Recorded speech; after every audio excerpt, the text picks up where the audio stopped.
ಇಳಕಲ್ಲಿನ ಸುತ್ತಮುತ್ತಲಿನ ಸಾಯಿ ಭಕ್ತರಲ್ಲಿ ಒಂದು ಏನು ವಿನಂತಿ ಅಂದರೆ, ಇದು ಇಳಕಲ್ ನಗರದ ಸಾಯಿ ಮಂದಿರ ನಿಮ್ಮೆಲ್ಲರಿಗೂ ಬೇಕಾದದ್ದು. ಅದಕ್ಕೆ ಇದು ನಿಮ್ಮೂರಿನ ಇಳಕಲ್ ಊರಿನ ಸಾಯಿ ಜಾತ್ರೆ. ಅದಕ್ಕಾಗಿ ತಾವೆಲ್ಲರೂ ಆ ಜಾತ್ರೆಗೆ ಬಂದು ಯಶಸ್ವಿ ಮಾಡಬೇಕಂತ ನಾನು ಕೇಳ್ಕೊತೇನೆ. ಶಿರಡಿ ಸಾಯಿಬಾಬಾ ಮಂದಿರದ 17ನೇ ವಾರ್ಷಿಕೋತ್ಸವವನ್ನು ಮತ್ತು ರಾಮನವಮಿ ಉತ್ಸವವನ್ನು ಶಿರಡಿ ಸಾಯಿಬಾಬಾ ಸೇವಾ ಸಮಿತಿ ವತಿಯಿಂದ ನಡೀತಾ ಇರ್ತೈತಿ. ಮತ್ತು 5ರಿಂದ 5ನೇ ತಾರೀಕಿನಿಂದ ಹಿಡಿದು 7ನೇ ತಾರೀಕು 3 ದಿನ ಕಾರ್ಯಕ್ರಮ. ಫಸ್ಟ್ ದಿನ ಏನಿರ್ತೈತೆ ಅಂದ್ರೆ ಸಚ್ಚರಿತ್ರೆ ಪಾರಾಯಣ ಚಾಲುವಾಗಿರ್ತೈತಿ 31/3ರಿಂದ. ಶನಿವಾರ ಬಂದು ಇದು ಯಾವ ರೀತಿಯ ಒಂದು ಕಾರ್ಯಕ್ರಮ, ಹೋಮದ ಕಾರ್ಯಕ್ರಮ, ಧೂಳು ಬರಕತ್ತೈತಿ, ಹೋಮದ ಕಾರ್ಯಕ್ರಮ ಇರ್ತೈತಿ.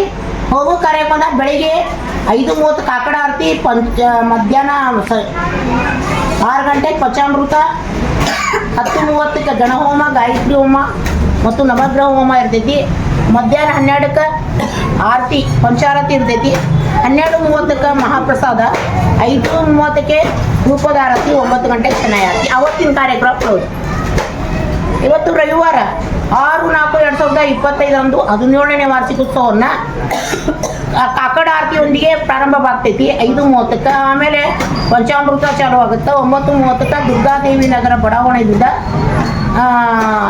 ಸಂಕ್ಷಿಪ್ತವಾಗಿ ಕುಂಭ ಮೆರವಣಿಗೆ ಹಾಗೂ ಭಾವಚಿತ್ರ ಮೆರವಣಿಗೆಯನ್ನು ನಡೀತೈತಿ. ಆಮೇಲೆ 12 ಗಂಟೆಗೆ ಮತ್ತೆ ಅದು ಮೆರವಣಿಗೆ 12 ಗಂಟೆಗೆ ಮತ್ತೆ ಗುಡಿಯಾಗಿ ಬರ್ತೈತಿ. ಗುಡಿಯಿಂದ ಪಂಚಾರತಿ ಮುಗಿದ ಮೇಲೆ ಮಹಾಪ್ರಸಾದ ಹಾಗೂ ಧೂಪದ ಆರತಿ ಮತ್ತು ಶನಾಯಿ ಆರತಿಯನ್ನು ನಡೀತೈತಿ. ಆಮೇಲೆ 7ನೇ ತಾರೀಕು 7ನೇ ತಾರೀಕು ಶನಿವಾರರಂದು ಅದೇ ಪ್ರಾರಂಭ ಕಾಕಡ ಆರತಿಯೊಂದಿಗೆ ಪ್ರಾರಂಭ 5:30ಕ್ಕೆ. ಅಲ್ಲಿಂದ ಪಂಚಾಮೃತ, ಆಮೇಲೆ ಸತ್ಯನಾರಾಯಣ ಪೂಜೆ ಹಾಗೂ ಮಧ್ಯಾಹ್ನ ಪಂಚಾರತಿ ಹಾಗೂ 12 ಗಂಟೆಗೆ ಮಹಾಪ್ರಸಾದ, 6 ಗಂಟೆಗೆ ಧೂಪದ ಆರತಿ, 9 ಗಂಟೆಗೆ ಶನೈ ಆರತಿ. ಈ ರೀತಿಯಾಗಿ 3 ದಿನ ಕಾರ್ಯಕ್ರಮ ಇರೋದ್ರಿಂದ ನಗರದ ಎಲ್ಲ ಸದ್ಭಕ್ತರು, ಸಾಯಿ ಸದ್ಭಕ್ತರು ಹಾಗೂ ಗ್ರಾಮೀಣ ಸದ್ಭಕ್ತರು ಎಲ್ಲರೂ 6ನೇ ತಾರೀಕಿಗೆ ಮಹಾಪ್ರಸಾದ ಇರೋದ್ರಿಂದ ಎಲ್ಲರೂ ಆಗಮಿಸಿ ಬಾಬಾರ ಆಶೀರ್ವಾದ ಪಡ್ಕೋಬೇಕು.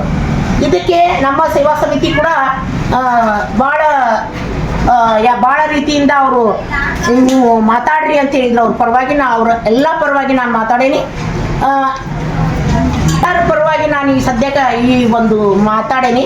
ಅದಕ್ಕೆ ದಯವಿಟ್ಟು ಎಲ್ಲ ಸದ್ಭಕ್ತರು 6ನೇ ತಾರೀಕು 12 ಗಂಟೆಗೆ ಏನು ಕುಂಭ ಮೆರವಣಿಗೆಗೆ ಎಲ್ಲರೂ ಬರ್ರಿ. ಕುಂಭ ಮೆರವಣಿಗೆ ಮುಗಿಸ್ಕೊಂಡು ಬಂದಮೇಲೆ ಆರತಿ ಆದ್ಮೇಲೆ ಮತ್ತು ಮಹಾಪ್ರಸಾದ ಇರೋದ್ರಿಂದ ಎಲ್ಲರೂ ಬಾಬಾರ ದರ್ಶನ ಮಾಡಿ ಮಹಾಪ್ರಸಾದ ಮಾಡ್ಕೊಂಡು ಹೋಗಬೇಕು. ಸಾಯಿ ಕೃಪೆಗೆ ಅವರೆಲ್ಲರೂ ಪಾತ್ರ ಆಗಬೇಕು. ಆಮೇಲೆ ತಾವು ಏನಾದರೂ ದಾನ ಧರ್ಮಗಳನ್ನು ಮಾಡಬೇಕಂದ್ರೆ ಅದು ಗುಡಿಯಲ್ಲಿ ಬಂದು ರಸೀಟಿ ಮಾಡಿ ದಾನ ಧರ್ಮಗಳನ್ನು ಮಾಡಬೇಕು. ಯಾರು ದಾನ ಧರ್ಮಗಳನ್ನು ಮಾಡೋಕ್ಕಾಗ್ತಾ ಇಲ್ಲ ಅನ್ನೋರೆಲ್ಲರೂ ಬಂದು ಬಾಬಾಗೆ ದರ್ಶನ ಪಡೆಯೋದು ಬಹಳ ಮುಖ್ಯ. ನಮ್ಮ ಸೇವಾ ಸಮಿತಿ ಆಸೆ ಏನಂದರೆ ಎಲ್ಲರೂ ಬಂದು ಬಾಬಾರ ದರ್ಶನ ಮಾಡೋದು ರಾಮನವಮಿ ದಿವಸ. ಅದು ನಮ್ಮ ದೊಡ್ಡ ಆಸೆ. ಎಲ್ಲರೂ ದಯವಿಟ್ಟು ಬಂದು ಬಾಬಾರ ಒಂದು ಏನು ಆಶೀರ್ವಾದವನ್ನು ಪಡ್ಕೊಂಡು ಹೋಗ್ಬೇಕಂತೇಳಿ ನಾನು ಇಷ್ಟೊತ್ತನ ಹೇಳಿದ್ದೀನಿ. ನಮಸ್ಕಾರ. ಶನಿವಾರ ಗಣಪತಿ ಹೋಮ, ಗಣಹೋಮ, ರವಿವಾರ ಕುಂಭಮೇಳ, ಸೋಮವಾರ ಸತ್ಯನಾರಾಯಣ ಪೂಜೆ ಇರುತ್ತದೆ. ಆದ ಕಾರಣ ಎಲ್ಲ ಇಳಕಲ್ ನಗರದ ಎಲ್ಲ ಸದ್ಭಕ್ತರು ಸಾಯಿಬಾಬಾ ಅವರ ಜಾತ್ರೆಯಲ್ಲಿ ಪಾಲ್ಗೊಂಡು ಎಲ್ಲರೂ ಆಶೀರ್ವಾದ ತೆಗೆದುಕೊಂಡು ಹೋಗ್ಬೇಕಂತೇಳಿ ಎಲ್ಲರಲ್ಲಿ ಕಳಕಳಿಯ ವಿನಂತಿ ಮತ್ತು ಅವರ ಆಶೀರ್ವಾದ ಭಾಳ ಮುಖ್ಯವಾಗಿರುತ್ತದೆ. ಎಲ್ಲರೂ ಬಂದು ಆಶೀರ್ವಾದ ತೆಗೆದುಕೊಂಡು ಹೋಗ್ಬೇಕಂತ ಕಟ್ ಮಾಡಿ ಎಲ್ಲರೂ ಇಳಕಲ್ ನಗರದ ಎಲ್ಲರೂ ಸದ್ಭಕ್ತರು, ಸಾಯಿ ಸದ್ಭಕ್ತರು ಬಂದು ಜಾತ್ರೆಯಲ್ಲಿ ಹಾಗೂ ಸೇವೆಯಲ್ಲಿ ಬಂದು ಪಾಲ್ಗೊಂಡು ಆಶೀರ್ವಾದ ತೆಗೆದುಕೊಂಡು ಎಲ್ಲರೂ ಆಶೀರ್ವಾದ ತೆಗೆದುಕೊಂಡು ಹೋಗ್ಬೇಕಂತ ಹೇಳಿ ತಮ್ಮಲ್ಲಿ ಕಳಕಳಿ ಅದ್ದೂರಿಯಿಂದ ಜಾತ್ರೆಯನ್ನು ಮಾಡೋಣ ಎಲ್ಲರೂ ಸೇರಿ ಅಂತ ಹೇಳಿ ಎಲ್ಲರಿಗೂ ಕಳಕಳಿಯ ವಿನಂತಿ ಹಾಗೂ ಹೇಳಿ ನನ್ನನ್ನು ಪ್ರಾರ್ಥನೆ ಹೇಳಿ ನನ್ನ ನಮಸ್ಕಾರ.